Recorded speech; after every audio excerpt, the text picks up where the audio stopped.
Et on se retrouve là sur le plateau d'AgriWeb TV avec deux personnes qui nous accompagnent. Donc nous avons Franck Carpentier. Franck Carpentier, vous êtes chef de projet Sud-Ouest. C'est ça, chef de projet Sud-Ouest, donc région Aquitaine et ouest de la région Occitanie. Pour la société AQO, qu'est-ce qu'ils font AQO ? Donc pour la société AQO c'est une société qui a été créée en 2007 qui aujourd'hui développe, exploite, construit des projets d'énergie renouvelable, éolien et photovoltaïque. Et on est ici notamment pour la partie essentiellement photovoltaïque. Bon, vous allez nous expliquer pourquoi vous êtes ici. À côté de vous, donc, on a Pierre Farlotif. Pierre, vous êtes, vous, chef de projet aussi, mais agrivoltaïsme, pour une autre société qui s'appelle Agriterra. Tout à fait, oui.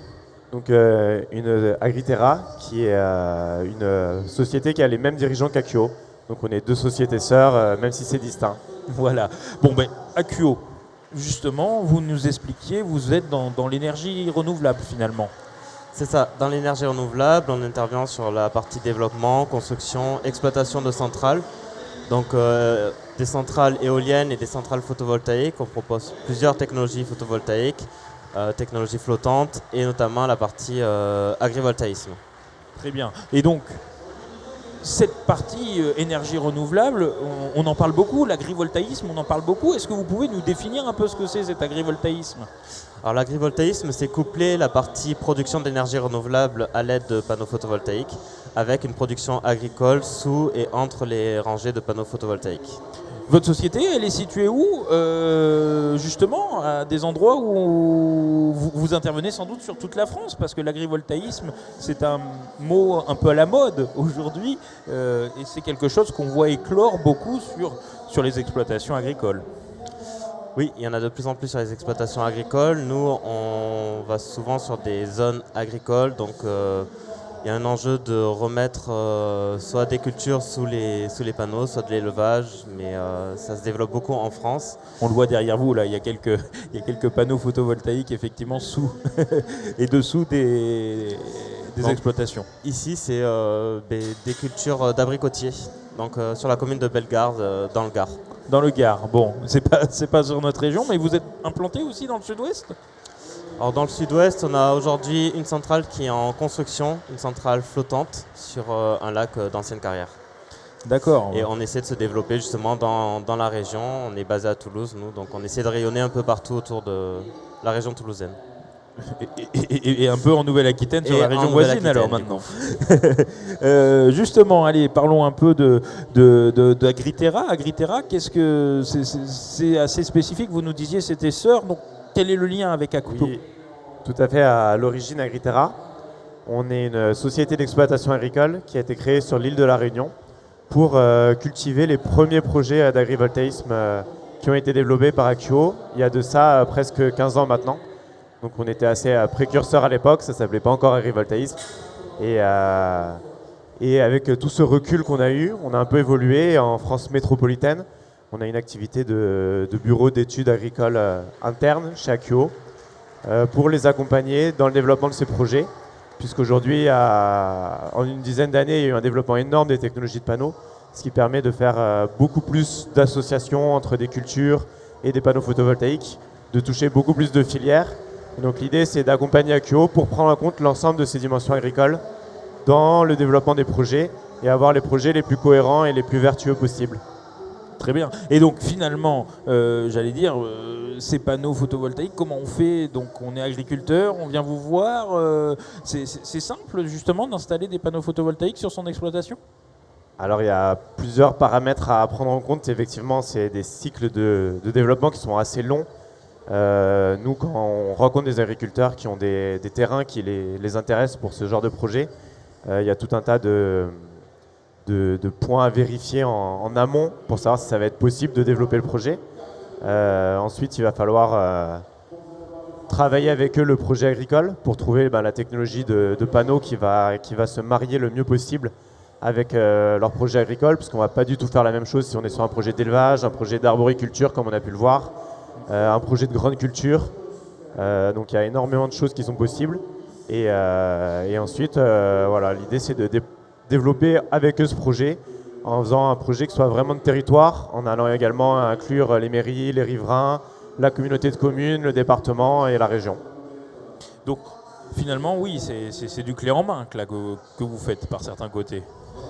Alors oui, parce qu'on a un recul qui est quand même assez important sur l'ensemble des solutions qu'on propose.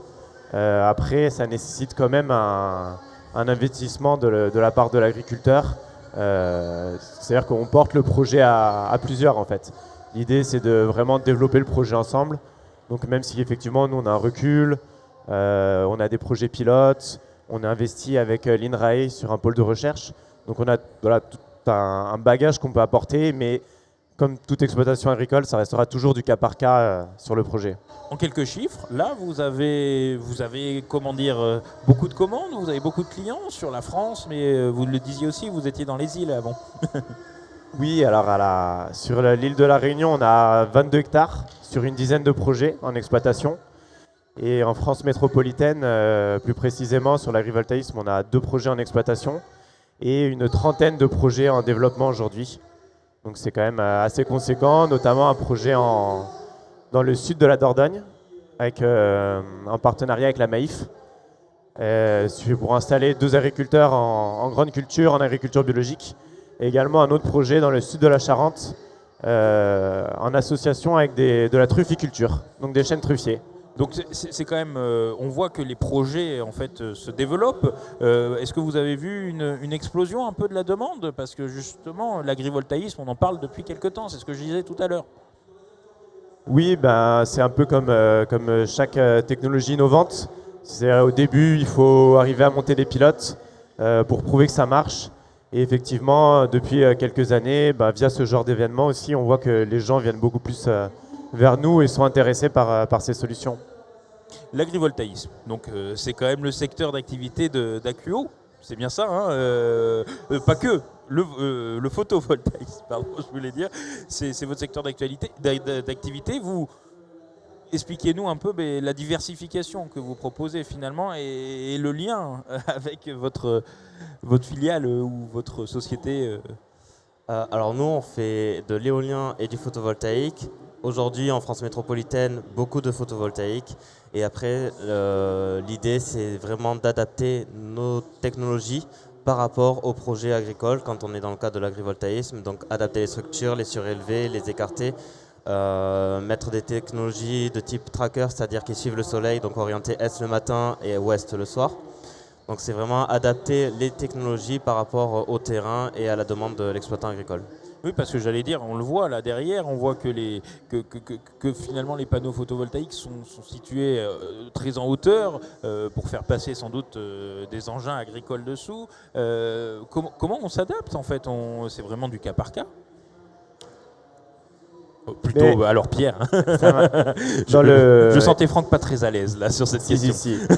Par exemple, dans le cadre des trackers dont parlait Franck en grande culture, effectivement, ils sont pilotés pour suivre la course du soleil, mais on peut aussi les piloter de façon plus ponctuelle.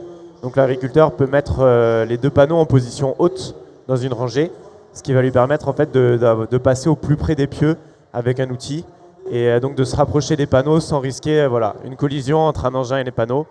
Et donc ça, c'est un type d'adaptation. Dans des projets d'élevage, il y a des recommandations, parce qu'aujourd'hui il y a un peu plus de recul, de surélévation des panneaux en fonction des animaux qu'on a, de la hauteur au garrot du troupeau, justement pour éviter que les bêtes puissent se blesser ou puissent se faire mal avec les panneaux. Donc effectivement, c'est vraiment du cas par cas, selon chaque production. Et de l'adaptation. Allez, on va bientôt conclure. Ce que je voulais dire, c'est comment on fait pour vous retrouver. Là, vous êtes sur le salon de l'agriculture à Bordeaux. Les salons, vous allez souvent? Qu'est-ce que vous en avez pensé, tiens, de ce salon? Alors on est présent sur certains salons, notamment des salons agricoles.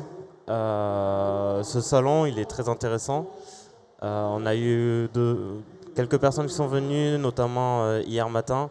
Aujourd'hui, on verra, mais c'est peut-être pour l'instant un peu plus calme.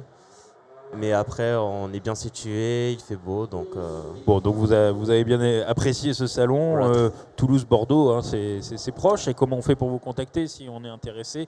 Comment on fait pour vous contacter? Allez-y Pierre. Là, vous pouvez nous retrouver sur le stand et puis après via notre site internet C'est assez simple. Nous, on est l'agence de Toulouse, donc vous trouvez les contacts sans problème sur Internet. Bon, ben parfait. Et nous, on se retrouve pour une autre émission sur agriweb.tv. À très vite.